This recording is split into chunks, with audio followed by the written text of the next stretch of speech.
sudah persiapan ada. Kayak kemarin kumpul-kumpul dari Pak Bar 1, golongan Pak Marna, Pak Dadang, ya masih bergabung. Ayo gabung sini, cuma saya sudah di Ciwaringin jadi nggak bisa balik lagi. Tapi lamun diajak mancing ke santer. Siap. Baik Bapak dan Ibu, yang pertama kami mohon maaf.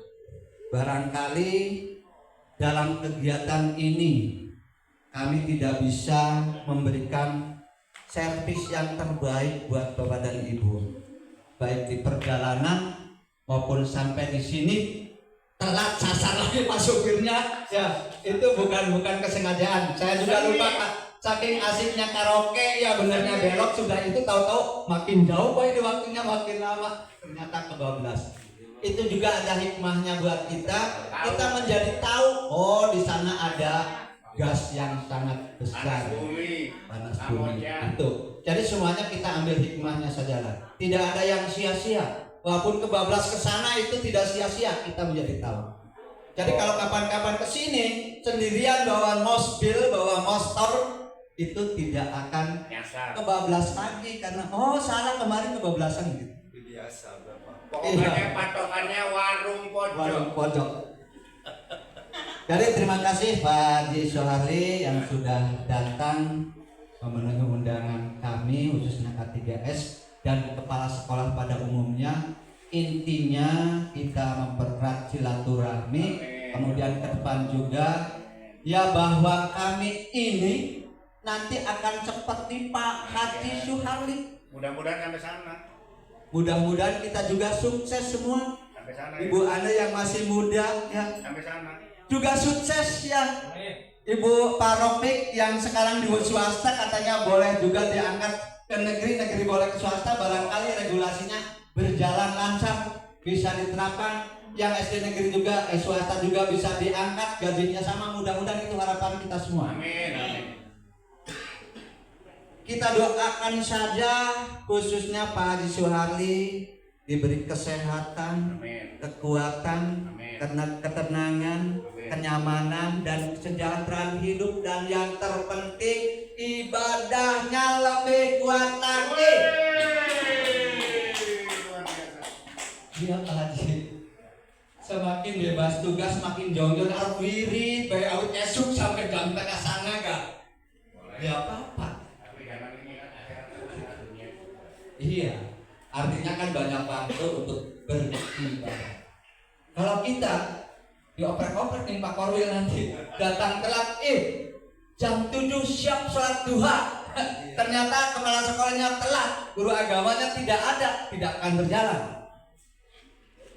Mudah-mudahan juga kita semua Bapak Ibu kepala sekolah diberi kesehatan, diberi ketenangan, dibukakan pikiran kita bahwa tugas kita adalah untuk mencerdaskan anak bangsa, khususnya Kecamatan Gempol.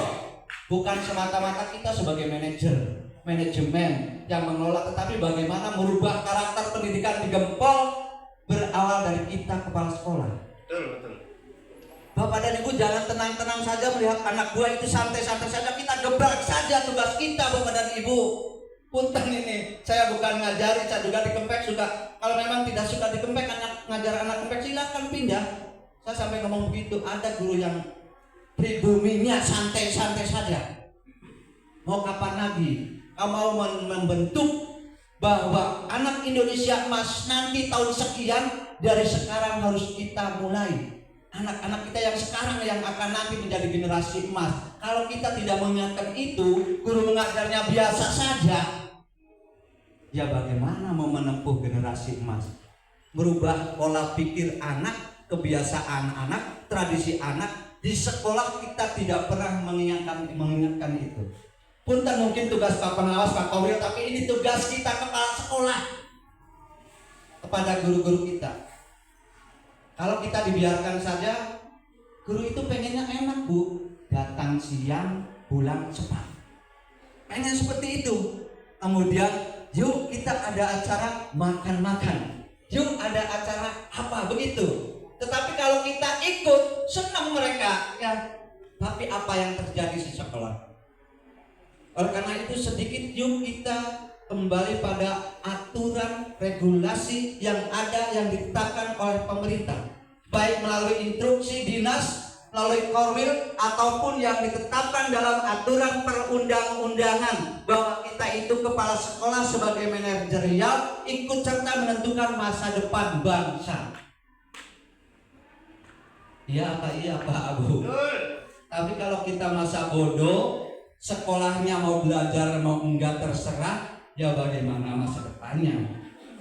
Kita Bapak dan Ibu, punten saya bukan mengajari, mengkumpul kita kepala sekolah semua, karena ini tanggung jawab kita. Kembali kita berpikir Kecamatan Gempol, minimalnya kembali memikirkan sekolah masing-masing. Bagaimana akhlak anak-anak di depan masyarakat, bagaimana menghormati orang tua, bagaimana menghormati guru, bagaimana menghormati sesama teman dan sebagainya. Itu kita lihat sebenarnya bisa kita lihat sehari-hari. Kadang-kadang kita tidak peduli. Anak yang suka nakal dibiarkan saja. Anak yang lari di depan gurunya saja dibiarkan saja. Tidak pernah ditegur. Kapan mau mengingatkan? Jadi Bapak dan Ibu, yuk mumpung kita jadi kepala sekolah, coba kita tanamkan, niatkan bahwa ilmu yang kita tanamkan, kepemimpinan kita diterapkan akan merubah sikap akhlak anak-anak kita. Amin. Harus sampai ke sana Bapak dan Ibu. Karena ilmu yang bermanfaat itu pahalanya akan mengalir terus, kata Pak Ustadz.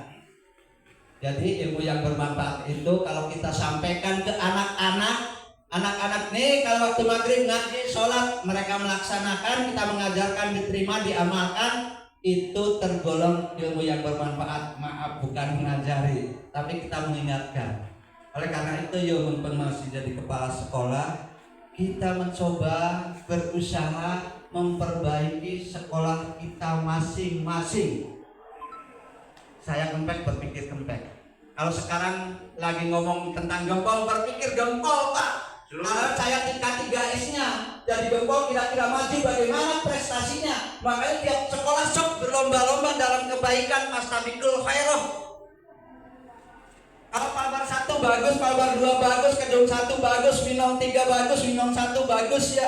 Semuanya bagus bersaing, akan muncul Gempol yang terbagus. Ke tingkat kabupaten akan menjadi yang terbagus. Tapi selama ini baru Gempol bagus, ke kabupaten melepek masih.